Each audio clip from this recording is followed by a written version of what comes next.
নমস্কার বন্ধুরা, আমি চৈতালির পাকশালায় তোমাদের সকলকে স্বাগত। আজকে আমি ঘরোয়া পদ্ধতিতে খুব সহজভাবে বিয়েবাড়ির মতো মুগ ডাল রেসিপি তোমাদের সাথে শেয়ার করছি। এখানে আমি 150 গ্রাম মতন মুগ ডাল নিয়ে নিয়েছি। এবার মুগ ডালটাকে খুব ভালো করে ভেজে নেব। একটু নাড়িয়ে চাড়িয়ে একদম লালচে করে মুগ ডালটাকে ভেজে নিতে হবে। ভালো করে না ভাজলে কিন্তু খেতে ভালো লাগবে না। দেখো আমার ডালটা ভাজা হয়ে গেছে। এবার আমি এখানে জল দিয়ে দিচ্ছি। এই জল দিয়ে খুব ভালো করে আমি 2-3 বার জল পাল্টে পাল্টে মুগ ডালটাকে ধুয়ে নিয়েছি। এরপর দেখো আর একটু জল দিয়ে দিয়েছি। এবার এই জল শুদ্ধ আমি মুগ ডালটাকে প্রেসার কুকারে সিটি দিয়ে নেব। এমন পরিমাণ জল দেব যেন ডালগুলো ডুবে থাকে। কুকারের মধ্যে আমি ডালগুলো সব নিয়ে নিলাম। এবার এখানে সামান্য হলুদ দেব আর সামান্য নুন দেব, দিয়ে ডালগুলোকে আমি সেদ্ধ করে নেব। আর একটা তেজপাতা আমি ছিঁড়ে দিয়ে দিয়েছি। প্রেসার কুকারের ঢাকনাটা দিয়ে দিলাম। আর 2টো সিটি দিলেই কিন্তু ডালটা খুব ভালোভাবে সেদ্ধ হয়ে যাবে।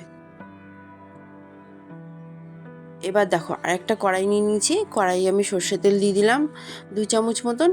এবার জিরে ফোড়ন দিলাম 1/2 চামচ, আর শুকনো লঙ্কা দিয়ে দিলাম। 2-3 সেকেন্ড একটু নাড়াচাড়া করে আমি এখানে গোটা গরম মশলাগুলো দিয়ে দেবো। 2টো এলাচ, দেখো 2টো দারুচিনি আর 2টো লবঙ্গ আমি দিয়ে দিয়েছি। এলাচটা অবশ্যই একটু ফাটিয়ে দেবে, না হলে কিন্তু ফুটতে পারে। এবার একটু নাড়াচাড়া করে নেব। ফোড়নটা থেকে খুব সুন্দর গন্ধ বেরোলে আমি এখানে আদা থেতো দিয়ে দেবো। এখানে আমি 1 চামচ মতন আদা থেতো করে নিয়েছি। ওটা দিয়ে খুব ভালো করে তেলের মধ্যে ভাজা ভাজা করে নেব।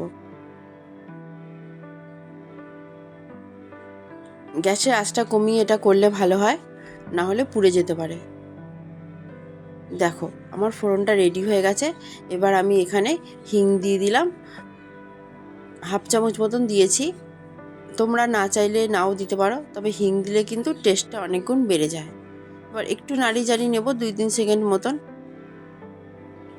এবার আমি যে ডালটা সেদ্ধ করে রেখেছিলাম সেই ডালটা এর মধ্যে দিয়ে দিলাম। দিয়ে খুব ভালো করে নাড়িয়ে চাড়িয়ে নেব। ডালটা একটু দেখাচ্ছি, দেখো ডালটা কিন্তু পুরো গলে যায়নি, দানা দানা মতন রয়েছে, তবে একেবারে নরম হয়ে গেছে। দেখো একটু হাত দিয়ে টিপে দেখালাম। এবার একটু নাড়িয়ে চাড়িয়ে নেব। এই সময় আমি গ্যাসের আঁচটা বাড়িয়ে দেব। এবার আরেকটু হলুদ দিয়ে দিলাম,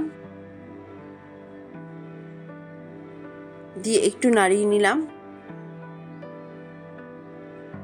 তোমরা এইভাবে মুগ ডাল রান্না করে খাবে, খেতে কিন্তু জাস্ট ফাটাফাটি লাগে। এর সাথে একটু ঝুরি ঝুরি আলু ভাজা নিয়ে নেবে, ব্যাস গরম গরম ভাতের সাথে জাস্ট ফাটাফাটি।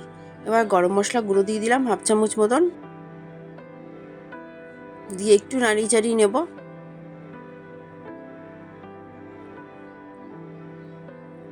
এদিকে ডালটা দেখো ফুটতে শুরু করেছে।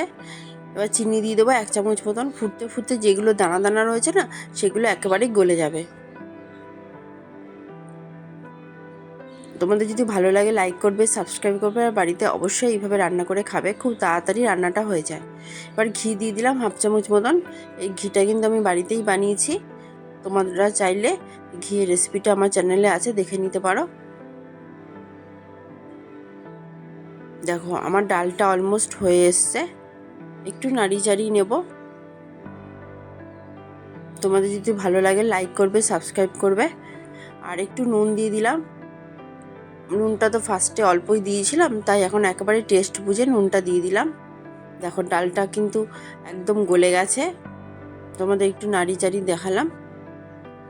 এবার একটা বাটিতে আমি সার্ভ করছি।